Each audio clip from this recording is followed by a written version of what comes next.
Hello friends, ये तो अक्सर सभी को मालूम होता है कि किसी भी नंबर का पावर यदि जीरो लग जाए, कोई भी नंबर हो, चाहे किसी भी तरह का नंबर हो, चाहे वो रेशनल हो, इरेशनल हो या फिर इंटीजर्स हो, कोई भी नंबर हो, यदि उसके पावर जीरो लग जाता है तो क्या आ जाता है, उसका आंसर वन आता है। जैसे कि यहाँ पे देखिए 5 की पावर जीरो दिया हुआ, उसका भी आंसर वन आएगा। यहाँ पे माइनस में भी ले लीजिए, कोई भी माइनस में भी नंबर हो, जैसे -7 की पावर क्या दिया हुआ है, जीरो दिया हुआ, उसका भी आंसर वन आएगा। चाहे आप फ्रैक्शन में ले लो, चाहे आप किसी भी तरह का नंबर ले लो, चाहे आप रूट में ही क्यों ना ले लो, यदि उसका पावर नंबर का पावर जीरो होता है तो उसका आंसर क्या आता है, फाइनली वन आता है।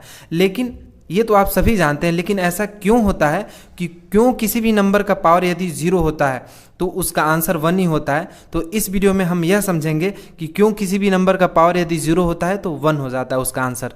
तो चलिए हम समझते हैं और इसका प्रूफ भी देखते हैं। एज वी नो दैट, ये वाला जो फॉर्मूला है आप सभी जानते हैं, जैसा कि हम सभी ने पढ़ा है कि यदि a की पावर कोई m पावर दिया हुआ और बटे में a की पावर n दिया हो तो क्या हो जाता है, ये बराबर में a की पावर जो m पावर है, m पावर में से नीचे वाला जो भाग में दिया हुआ है वो पावर क्या हो जाता है, m-1 यानी m-n हो जाता है, यानी कि ये घट जाता है।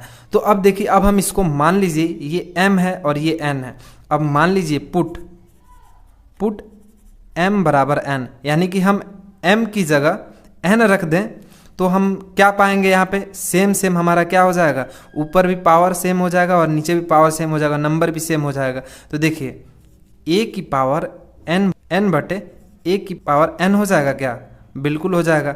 और यहाँ पर भी क्या हो जाएगा, a की पावर n-n हो जाएगा। तो अब देखिए ये a की पावर n जो है दोनों आपस में कट जाएगा क्या, कैसे कटेगा, देखिए मान लीजिए सेम नंबर है, 6/6 आपस में कट जाएगा, तो 7/7 आपस में कट जाएगा, 8/8 आपस में कट जाएगा, सेम नंबर है। उसी तरीके से यहाँ पे a की पावर n और a की पावर n है, यहाँ पे तो दोनों सेम नंबर है तो दोनों कट गया। अब बचा क्या, यहाँ पे कटने के बाद जो फाइनली जो इसका कटने के बाद जो आंसर आया, एक बार में कटा तो यहाँ पर वन आ जाएगा। और यहाँ पे देखिए a की पावर n-n, n में से n गया तो क्या बचा, a की पावर जीरो, यानी कि a की पावर जीरो बराबर हम यहाँ पे देख सकते हैं क्या, फाइनली जो हमारा आंसर आया वो वन आया।